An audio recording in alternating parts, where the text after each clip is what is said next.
Hi, hello everyone. My name is 𝕃&𝕃 and you can call me Toy for short. Today I'm going to show you how to pronounce two different TH sounds in English. The voiceless and the voice. These sounds occur in many English words and it can also appear in front, middle, and even the end of word. So it is important for us to learn it correctly. So I'll explain you how to form each sound, giving you an example, and then you'll hear me practice some words.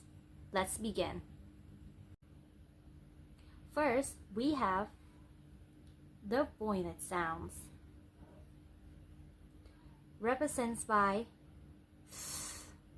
or the voiceless dental fricative. That means you don't use your vocal cords, it's just air floating. To make these sounds, you have to place your tip of tongue between the upper and lower teeth, then blow air gently over the tongue, keeping your vocal silent.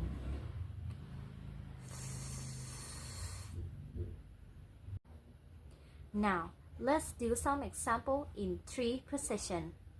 First, beginning of the word. Think. Think. Middle of word. Other. Other. Now, end of word. Bath.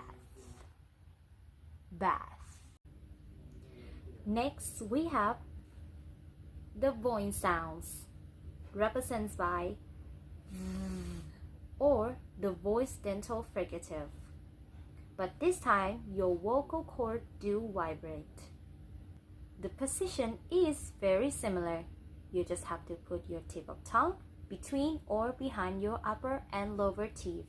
Then allow air and your voice this time to pass.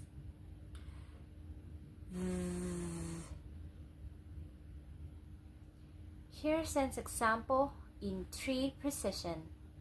At the beginning, this, and the middle part, others, others. Now, the end of word, breath, breath. And that's it. Thanks for watching this video. I hope you can improve your English pronunciation from this. And I'll see you later. Bye bye.